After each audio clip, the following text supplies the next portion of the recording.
Very good morning all. All are welcome to Financial Accounting new video classroom.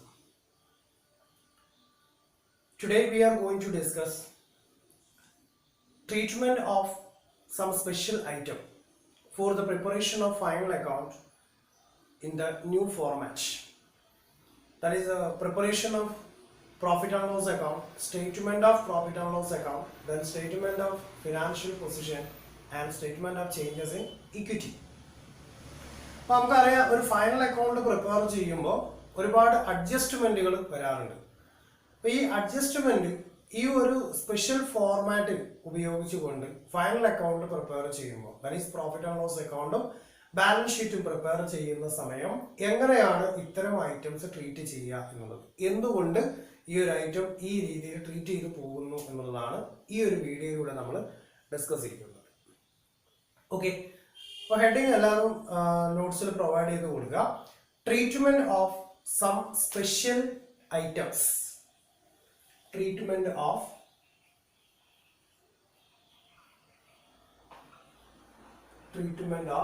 Some special items. സാധാരണഗതിയിൽ 19 or 17 adjustment പഠിക്കാറുണ്ട് നമ്മൾ final account prepare ചെയ്യുമ്പോൾ. നിങ്ങൾ +2 ലെവലിലൊക്കെ പഠിച്ചിട്ടുണ്ടായിരിക്കും. കമ്പനീസിന്റെ ഫൈനൽ അക്കൗണ്ട് പ്രിപ്പയർ ചെയ്യുമ്പോഴുള്ള അഡീഷണൽ ഇൻഫർമേഷൻ അഥവാ അഡ്ജസ്റ്റ്മെന്റ് എന്ന് പറയുന്നത്. ഇപ്പോൾ closing stock, outstanding expenses, prepaid expenses, depreciation, provision for bad and doubtful debts, ഇങ്ങനെ പറയുന്ന ഒരുപാട് അഡ്ജസ്റ്റ്മെന്റുകൾ എങ്ങനെയാണ് നമ്മൾ ട്രീറ്റ് ചെയ്യുക. ദാറ്റ് മീൻസ് അത് ട്രയൽ ബാലൻസിനകത്താണ് തന്നിട്ടുള്ളതെങ്കിൽ എങ്ങനെയാണ് ട്രീറ്റ് ചെയ്യുക, അതുപോലെ അഡ്ജസ്റ്റ്മെന്റിനകത്താണ് തന്നിട്ടുള്ളത് എങ്ങനെയാണ് ട്രീറ്റ് ചെയ്യുക എന്നുള്ളതാണ് നമ്മൾ ഇവിടെയും പഠിച്ചിട്ടുള്ളത്. അപ്പോൾ ഇതിനകത്ത് ഒരു സ്പെഷ്യൽ ഐറ്റംസ് ആയിട്ട് ട്രീറ്റ് ചെയ്യുന്ന 1-2 ഇവന്റ് ഉണ്ട്. അതിനെയാണ് നമ്മൾ ഇന്ന് ഡിസ്കസ് ചെയ്യുന്നത്. Number 1, depreciation. അപ്പൊ ആ സ്പെഷ്യൽ ഐറ്റത്തിലെ ഒരെണ്ണമാണ് ഡിപ്രീസിയേഷൻ.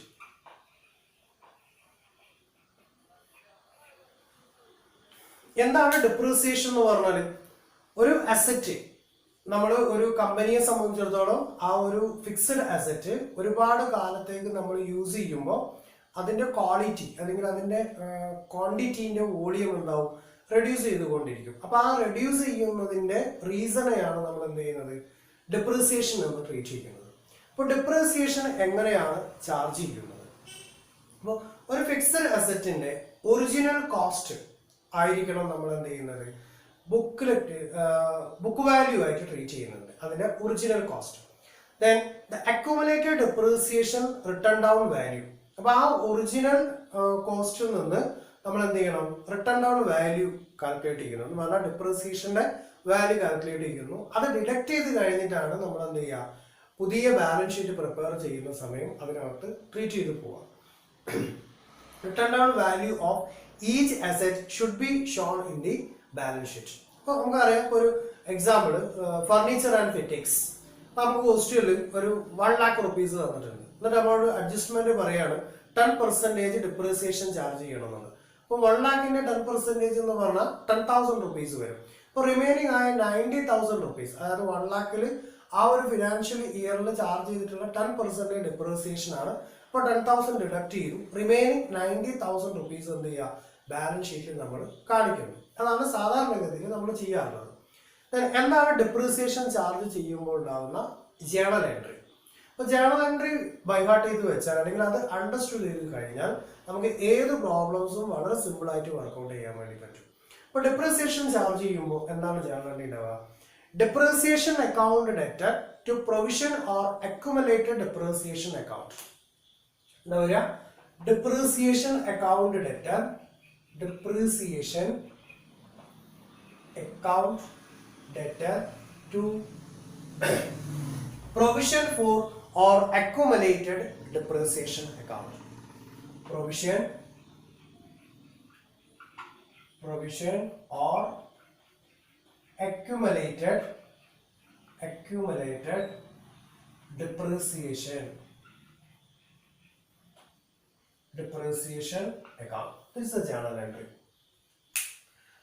നമുക്കറിയാം, ഡിപ്രീസിയേഷൻ ആൻഡ് അമോർട്ടൈസേഷൻ എന്ന് പറയുന്ന ഒരു ഐറ്റം ബാലൻസ് ഷീറ്റിന്റെ profit and loss account prepare ചെയ്യുന്നിടത്ത് ട്രീറ്റ് ചെയ്യാനുണ്ട് ഡിപ്രീസിയേഷൻ ഓർ അമോർട്ടൈസേഷൻ എക്സ്പെൻസസ് എന്ന് പറഞ്ഞിട്ട് ഒരു ഐറ്റം ഉണ്ട്. അപ്പോൾ ഏതൊരു അസറ്റിന്റെ മേലെയാണോ ഡിപ്രീസിയേഷൻ ചാർജ് ചെയ്തിട്ടുള്ളത് ആ അസറ്റിനെ നോട്ട്സ് ടു അക്കൗണ്ടിൽ സെപ്പറേറ്റ് എഴുതി കാണിക്കണം. ഓരോ ഐറ്റത്തിന്റെയും ഡിപ്രീസിയേഷൻ വാല്യൂ എത്ര, എന്നിട്ട് അതിന്റെ ടോട്ടൽ വാല്യൂ മാത്രമാണ് statement of profit and loss account prepare ചെയ്യുമ്പോൾ അതിനകത്തേക്ക് ഡിപ്രീസിയേഷൻ ആൻഡ് അമോർട്ടൈസേഷൻ എന്ന് പറയുന്ന ഹെഡിലേക്ക് നമ്മൾ റൈറ്റ് ചെയ്ത് പോവാം. അപ്പോൾ ഡിപ്രീസിയേഷൻ എമൗണ്ട് എത്രയാണോ ഉള്ളത് അത് statement of profit and loss അക്കൗണ്ടിൽ റൈറ്റ് ചെയ്യുന്നു. Provision for depreciation account balance ഷീറ്റിൽ കാണിക്കുന്നു. ഓക്കെ, ഇപ്പോൾ ഡിപ്രീസിയേഷൻ അക്കൗണ്ട് ഈ എമൗണ്ട് ചാർജ് ചെയ്ത് പോകുന്നത് എവിടേക്കാണ് ചാർജ് ചെയ്യുക? Statement of profit and loss അക്കൗണ്ടിലാണ് ചാർജ് ചെയ്യുക. Provision or accumulated depreciation account എവിടെ ചാർജ് ചെയ്യുന്നു? ബാലൻസ് ഷീറ്റിൽ ചാർജ് ചെയ്യുന്നു. ഓക്കെ, അപ്പൊ രണ്ടായിട്ടും ട്രീറ്റ് ചെയ്ത് കഴിഞ്ഞല്ലോ. ദെൻ ഡിപ്രീസിയേഷൻ എമൗണ്ട് ട്രയൽ ബാലൻസിനകത്താണ് നമുക്ക് തന്നിട്ടുള്ളതെങ്കിൽ സ്വാഭാവികമായും എക്സ്പെൻസ് ആണ് ഡിപ്രീസിയേഷൻ. അപ്പൊ ട്രയൽ ബാലൻസിന്റെ ഡെബിറ്റ് സൈഡിലായിരിക്കും ആ എമൗണ്ട് നമുക്ക് തന്നിട്ടുണ്ടാവുക. In case the depreciation amount on the trial balance, so on the debit side, then debit side of trial balance is treated as a depreciation. അത് നമ്മൾ എന്ത് ചെയ്യുന്നു? Statement of profit and loss അക്കൗണ്ടിൽ ആ ഒരു amount depreciation and amortisation expenses എന്ന് പറയുന്ന ഹെഡിൽ right ചെയ്തു പോകുന്നു. ദെൻ അഡ്ജസ്റ്റ്മെന്റിലാണ് നമുക്കറിയാം ട്രയൽ ബാലൻസിനകത്താണ് ഒരു ഇവന്റ് തന്നതെങ്കിൽ ഒരിടത്ത് മാത്രമേ അത് ട്രീറ്റ് ചെയ്യാൻ പാടുള്ളൂ, either statement of profit and loss account or balance sheet. അപ്പൊ നമ്മളിവിടെ അഡ്ജസ്റ്റ്മെന്റിനകത്തല്ല തന്നത്, ട്രയൽ ബാലൻസിനകത്താണ് തന്നത്. അതുകൊണ്ട് ആ എമൗണ്ട് നമ്മൾ statement of profit and loss account എഴുതി കഴിഞ്ഞു. ഇനി ആ ഒരു എമൗണ്ട് വേറെ ഒരു സ്റ്റേറ്റ്മെന്റിലും റൈറ്റ് ചെയ്യേണ്ട ആവശ്യമില്ല. എന്നാൽ അത് തന്നിട്ടുള്ളത് അഡ്ജസ്റ്റ്മെന്റിലാണെങ്കിൽ, ദാറ്റ് മീൻസ് അഡീഷണൽ ഇൻഫോർമേഷൻ എന്ന് പറയുന്ന പാർട്ടിലാണ് ഈ ഡിപ്രീസിയേഷൻ നമ്മോട് പറഞ്ഞിട്ടുള്ളതെങ്കിൽ എവിടെയാണ് അത് ട്രീറ്റ് ചെയ്ത് പോവുക? നമുക്കറിയാം രണ്ടിടത്ത് ട്രീറ്റ് ചെയ്യണം. അപ്പൊ എവിടെയൊക്കെ ട്രീറ്റ് ചെയ്യേണ്ടി വരും? ഒന്ന് statement of profit and loss അക്കൗണ്ടിലും, രണ്ടാമത്തത് statement of financial position, that means balance sheet. അപ്പോൾ പ്രോഫിറ്റ് ആൻഡ് ലോസ് അക്കൗണ്ടിലും ബാലൻസ് ഷീറ്റിലും കാണിക്കുന്നു. Then notes to account prepare ചെയ്യണം. അപ്പോൾ നോട്ട്സ് ടു അക്കൗണ്ട് പ്രിപ്പയർ ചെയ്ത് കാണിക്കും. അപ്പോൾ നോട്ട്സ് ടു അക്കൗണ്ടിൽ എന്താ പറയുക? നോൺ കറണ്ട് അസറ്റ്സ് എന്ന് പറഞ്ഞിട്ടാണ് ബാലൻസ് ഷീറ്റിൽ കാണിക്കാനുണ്ടാവുക. അപ്പോൾ ബാലൻസ് ഷീറ്റിനകത്ത് നോൺ കറണ്ട് അസറ്റ്സിലും, അതായത് ട്രയൽ ബാലൻസിനകത്താണ് ഡിപ്രീസിയേഷൻ എമൗണ്ട് തരുന്നതെങ്കിൽ statement of profit and loss അക്കൗണ്ടില് ഡിപ്രീസിയേഷൻ ആൻഡ് അമോർട്ടൈസേഷൻ എന്ന് പറയുന്ന ഹെഡിലാണ് റൈറ്റ് ചെയ്ത് പോവുക. ഓക്കെ, ദെൻ ട്രയൽ ബാലൻസിന് പകരം ഈ ഇവന്റ് അഡ്ജസ്റ്റ്മെന്റിലാണ് നമുക്ക് തരുന്നതെങ്കിൽ നമ്മൾ എന്ത് ചെയ്യണം? Statement of profit and loss അക്കൗണ്ടില് നേരത്തെ പറഞ്ഞ പോലെ amortisation, that means depreciation and amortisation എന്നുള്ള ഹെഡിൽ എഴുതണം. ദെൻ കൂടാതെ statement of financial position, that is balance ഷീറ്റിനകത്ത് കാണിക്കുന്നു. ബാലൻസ് ഷീറ്റിനകത്ത് കാണിക്കുന്നതിന് മുമ്പായി എന്ത് ചെയ്യണം? നോട്ട്സ് ടു അക്കൗണ്ടിൽ ട്രീറ്റ് ചെയ്ത് പോകണം. നോട്ട്സ് ടു അക്കൗണ്ടിൽ നമ്മൾ ട്രീറ്റ് ചെയ്യുന്നത് ഏത് ഇവന്റ് ആണെന്ന് പറഞ്ഞിട്ടാണ്? Non current assets. Non current assets. Okay, അപ്പൊ ക്ലിയർ ആയല്ലോ? ട്രയൽ ബാലൻസിനകത്താണ് ഡിപ്രീസിയേഷൻ തരുന്നതെങ്കിൽ എങ്ങനെയാണ് ട്രീറ്റ് ചെയ്യുക? അഡ്ജസ്റ്റ്മെന്റിനകത്താണ് ഡിപ്രീസിയേഷൻ തരുന്നതെങ്കിൽ എങ്ങനെയാണ് ട്രീറ്റ് ചെയ്ത് പോവുക? ട്രയൽ ബാലൻസിനകത്താണെങ്കിൽ ഒരു സ്റ്റേറ്റ്മെന്റിന് മാത്രമേ റൈറ്റ് ചെയ്യുന്നുള്ളൂ. പക്ഷെ അഡ്ജസ്റ്റ്മെന്റിലാണെങ്കിൽ രണ്ടിടത്ത് എഴുതുന്നു, സ്റ്റേറ്റ്മെന്റ് ഓഫ് പ്രോഫിറ്റ് ലോസ് അക്കൗണ്ടിലും ബാലൻസ് ഷീറ്റിലും. അപ്പൊ സ്റ്റേറ്റ്മെന്റ് ഓഫ് പ്രോഫിറ്റ് ലോസ് അക്കൗണ്ടിൽ ഡിപ്രീസിയേഷൻ ആൻഡ് അമോർട്ടൈസേഷൻ എന്ന് പറഞ്ഞ ഹെഡിൽ എഴുതുന്നു. ബാലൻസ് ഷീറ്റിൽ നോൺ കറണ്ട് അസറ്റ്സിലാണ് എഴുതുന്നത്. അപ്പോൾ നമ്മൾ നോട്ട്സ് ടു അക്കൗണ്ട് പ്രിപ്പയർ ചെയ്തിട്ടുണ്ടായിരിക്കും. അപ്പൊ അതിന്റെ സമ്മറിയാണ് ഈ നോൺ കറണ്ട് അസറ്റ്സ് എന്ന് പറയുന്ന ഐറ്റത്തിൽ റൈറ്റ് ചെയ്ത് പോവുക. Okay, next topic interest on debenture. Second one, interest on debenture.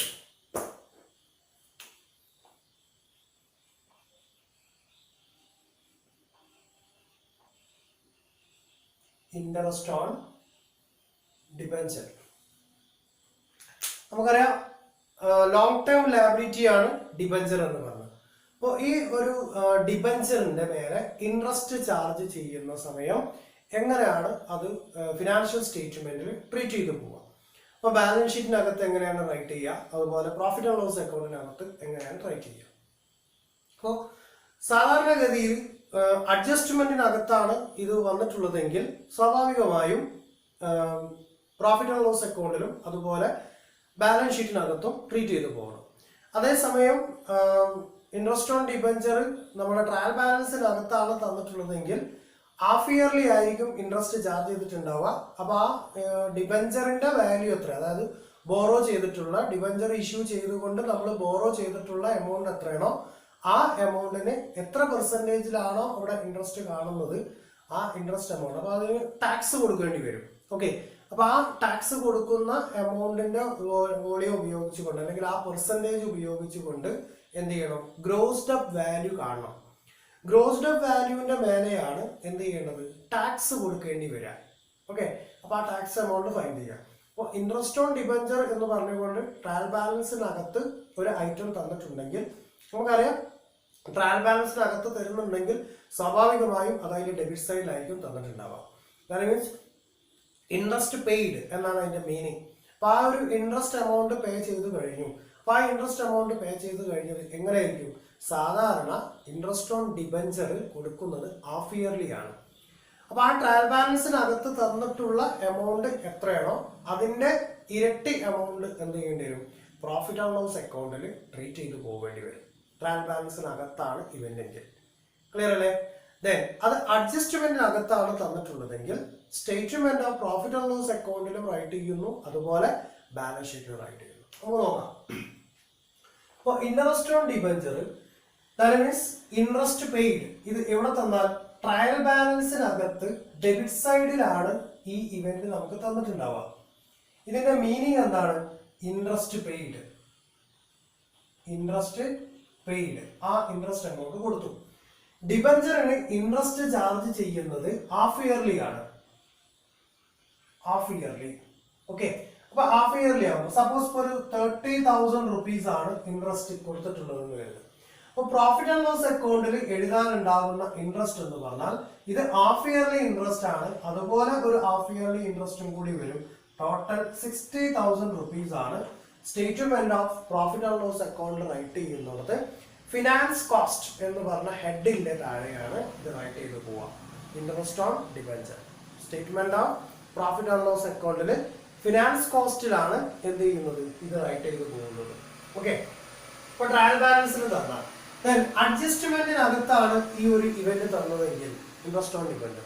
അപ്പൊ എന്തുണ്ടായിരിക്കും, ട്രയൽ ബാലൻസിനകത്ത് ഈ ഒരു ഡിബഞ്ചർ ഇഷ്യൂ ചെയ്തുകൊണ്ട് ഫണ്ട് കളക്ട് ചെയ്തത് പ്രത്യേകം പറഞ്ഞിട്ടുണ്ടായിരിക്കും. എന്നിട്ട് പറയുന്നു ഇൻട്രസ്റ്റ് ഓൺ ഡിബഞ്ചറിന് certain percentage tax deducted at source ഉണ്ട് എന്നൊക്കെ നമ്മോട് പറയും. ഓക്കെ, അപ്പൊ അങ്ങനെ കളക്ട് ചെയ്തിട്ടുള്ള എമൗണ്ട് നമ്മുടെ കയ്യിലുണ്ട്. ദെൻ അതുപോലെ ഇൻട്രസ്റ്റ് എമൗണ്ടും കൊടുക്കേണ്ടതും നമ്മോട് പറഞ്ഞിട്ടുണ്ട്. അങ്ങനെയാണെങ്കിൽ ആദ്യം ചെയ്യേണ്ടത് ഗ്രോസ്ഡ് അപ്പ് വാല്യൂ കാൽക്കുലേറ്റ് ചെയ്യണം. Grossed up value. Okay, grossed up value. Grossed up value എങ്ങനെ കാൽക്കുലേറ്റ് ചെയ്യാം, ദാറ്റ് മീൻസ് എത്ര percentage, for example 10% tax deducted at source. 10% tax deducted at source എന്നാണ് ക്വസ്റ്റ്യൻ പറഞ്ഞിട്ടുണ്ടാവുക. 10% ടാക്സ് ഡിഡക്റ്റഡ് അറ്റ് സോഴ്സ്. ഒരു percentage ഞാൻ പറഞ്ഞതാണ്. Percentage changes ഒക്കെ ഉണ്ടാവും. 15 ആവാം, 20 ആവാം, 25 ആവാം, 12 ആവാം. എനിവേ, അപ്പോൾ example 10% tax deducted at source. അപ്പോൾ ഈ 10% വെച്ചിട്ടാണ് ഇതിന്റെ വാല്യൂ, ഗ്രോസ്ഡ് അപ്പ് വാല്യൂ നമ്മൾ കാൽക്കുലേറ്റ് ചെയ്യുക. അത് നമ്മൾ പഠിച്ചിട്ടുണ്ട്. എങ്ങനെ കണ്ട 100 ഡിവൈഡഡ് ബൈ 90. 100 ഡിവൈഡഡ് ബൈ 90 വെച്ചിട്ടാണ് എന്ത് ചെയ്യുക, ഈ ഗ്രോസ്ഡ് അപ്പ് വാല്യൂ നമ്മൾ കണ്ടുപിടിക്കുക. ദെൻ ഈ ഗ്രോസ്ഡ് അപ്പ് വാല്യൂവിന് കണ്ടിട്ട് എത്രയാണോ ഗ്രോസ്ഡ് അപ്പ് വാല്യൂ കിട്ടുന്നത് ആ എമൗണ്ടിന്റെ 10% ടാക്സ് ഉണ്ടാവും. അപ്പൊ ആ 10% ടാക്സ്, ഫോർ എക്സാമ്പിൾ ഒരു 5,000 റുപ്പീസ് ആണെങ്കിൽ ആ 5,000 റുപ്പീസും ദെൻ അതുപോലെ ഈ interest on debenture half yearly ഉണ്ടായിട്ടുള്ള, ഫോർ എക്സാമ്പിൾ ഇതാണെന്നുണ്ടെങ്കിൽ 30,000 റുപ്പീസും. ഓക്കെ, അപ്പൊ 35,000 റുപ്പീസ് ആണ് ഇവിടെ എഴുതുക, ബാലൻസ് ഷീറ്റിനകത്ത് എഴുതുക. ഏത് ഹെഡിലാണ് എഴുതുന്നത്, നോൺ കറന്റ് ലാബിലിറ്റീസ് എന്ന് പറയുന്ന ഹെഡിലാണ് ഇത് ട്രീറ്റ് ചെയ്ത് പോവുക. That means other current liabilities. അപ്പൊ അതർ കറന്റ് ലാബിലിറ്റീസ് എന്ന് പറയുന്ന ഹെഡില് 35,000 റുപ്പീസ് ആണ് എഴുതാണ്ടാവുക. ഇത് കിട്ടിയിട്ടുള്ളത് interest on ഡിബഞ്ചറിന്റെ 30,000 റുപ്പീസും grossed up value കഴിഞ്ഞിട്ട് അതിന്റെ മേലെ ടാക്സ് കാൽക്കുലേറ്റ് ചെയ്തിട്ടുള്ള 5,000 റുപ്പീസും കൂടി ആഡ് ചെയ്തുകൊണ്ട് 35,000 റുപ്പീസ് എവിടെ എഴുതുന്നു? ബാലൻസ് ഷീറ്റിനകത്ത് അതർ കറണ്ട് ലാബിലിറ്റീസ് എന്ന് പറയുന്ന ഹെഡിൽ നമ്മൾ റൈറ്റ് ചെയ്തു പോകുന്നു. അതേസമയം പ്രോഫിറ്റ് ആൻഡ് ലോസ് അക്കൗണ്ടിൽ എത്ര എഴുതുന്നത്? 60,000 റുപ്പീസ്. മാറിപ്പോകരുത്. 60,000 റുപ്പീസും പ്ലസ് 5,000 65,000 റുപ്പീസ് ബാലൻസ് ഷീറ്റിൽ എഴുതാറില്ല. ബാലൻസ് ഷീറ്റിനകത്ത് കാണിക്കുന്നത് ഈ 30,000 റുപ്പീസും പ്ലസ് ടാക്സ് എമൗണ്ട് 5,000 എന്ന് 35,000 ഏത് ഹെഡിൽ എഴുതുന്നു? അതർ കറണ്ട് ലാബിലിറ്റീസ് എന്ന് പറയുന്ന ഹെഡിലാണ് ട്രീറ്റ് ചെയ്ത് പോകുക. ഇതിനകത്ത് 60,000 rupees statement of profit and loss account work out ചെയ്യുമ്പോൾ ഫിനാൻസ് കോസ്റ്റിലാണ് റൈറ്റ് ചെയ്ത് പോകുന്നത്. ഓക്കെ, അപ്പോൾ ട്രയൽ ബാലൻസിനകത്താണെങ്കിൽ ഒരിടത്ത് മാത്രമേ റൈറ്റ് ചെയ്യുന്നുള്ളൂ. അഡ്ജസ്റ്റ്മെന്റിലാണെങ്കിൽ രണ്ടിടത്തും റൈറ്റ് ചെയ്യണം. That means statement of profit and loss അക്കൗണ്ടിൽ 60,000 റുപ്പീസ് കാണിക്കുന്നു, ബാലൻസ് ഷീറ്റിൽ അതർ കറണ്ട് ലാബിലിറ്റീസ് എന്ന് പറയുന്ന ഹെഡിൽ 35,000 റുപ്പീസ്. ഇതൊരു ഇമേജിന് ഫിഗർ പറഞ്ഞതാണ്. ഇത് കാൽക്കുലേറ്റ് ചെയ്യുന്ന രീതി ഇതാണ്. ദാറ്റ് മീൻസ് അതിന്റെ ടാക്സ് എമൗണ്ട് ഉണ്ടാവും, ഇൻട്രസ്റ്റ് എമൗണ്ട് ഉണ്ടാവും. ദാറ്റ് മീൻസ് ഇൻട്രസ്റ്റ് പേ ചെയ്തിട്ടുള്ളതും ടാക്സ് എമൗണ്ടും കൂടിയാണ്. അതായത് ഇപ്പൊ ഇവിടെ ഏത് ഇൻട്രസ്റ്റാണ് കാണിക്കുന്നത്? ഹാഫ് ഇയർലി ആണ്.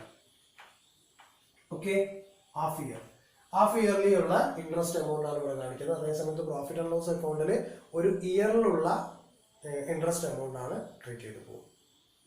ഓക്കെ, അപ്പൊ അത് തെറ്റിപ്പോവാതെ ശ്രദ്ധിക്കണം. കാരണം രണ്ടിടത്തും ചാർജ് ചെയ്യുന്നത് രണ്ട് രീതിയിലാണ്. Third one, contribution or donation to a political party. Third point, contribution or donation to a political party.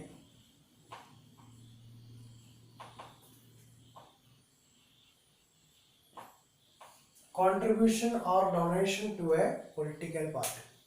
നമുക്കറിയാം, എല്ലാ പൊളിറ്റിക്സ് പാർട്ടീസും വരുന്ന സമയം ഓരോ കമ്പനീന്റെ പേരിൽ ഡൊണേഷൻ ഒക്കെ കൊടുക്കാറുണ്ട്. അപ്പൊ അവരുടെയൊക്കെ ഡൊണേഷൻ കൊണ്ടാണ് പൊളിറ്റിക്കൽ പാർട്ടി തന്നെ എന്ത് ചെയ്യുന്നത്, ഡെവലപ്പ് ചെയ്ത് പോകുന്നത്.